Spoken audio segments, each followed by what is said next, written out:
Hello, this is Hema Dharshana, a third year computer science engineering student, and I'm here to explain about the React router, hooks, and the form handling. First, let me discuss about the dynamic routing with React router.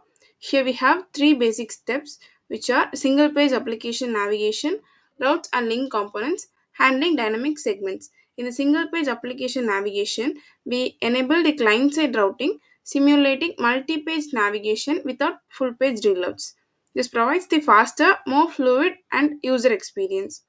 Next, routes and link components. Here we will add a route tag which enables us to add the link to the route, and we can navigate between the pages. And this is the handling dynamic segments, in which we capture the variables from the URL path using dynamic routes. And then I have written the example code using dynamic and route patterns. And then here, this is the workflow.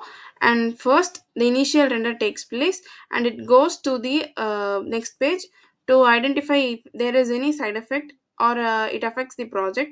And then it changes according to its dependency, and then the final output is given to the user.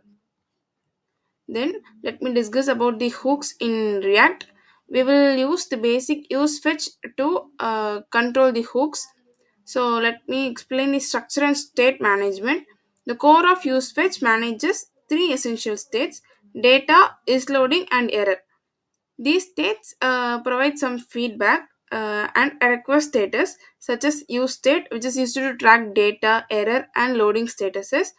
And then use effect. It is used to initialize the fetch call upon component, mount or URL change.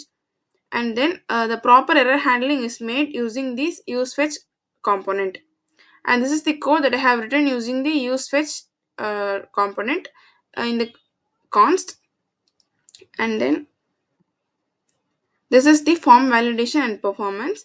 So the performance overhead is nothing but when the issues occurs due to the numerous libraries that are called inside the form, that like the form with many inputs and control components can cause performance issues.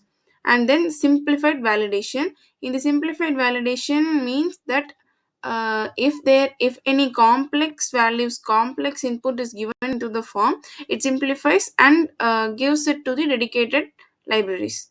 And then this is the React hook form, which leverages the uncontrolled components and React references, which provides the superior performance and powerful minimal API for complex validation.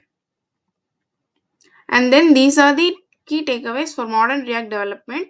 The key takeaways are: embrace client side routing, mastering use effect dependencies, abstract logic with custom hooks, and then maximize customize from form handling.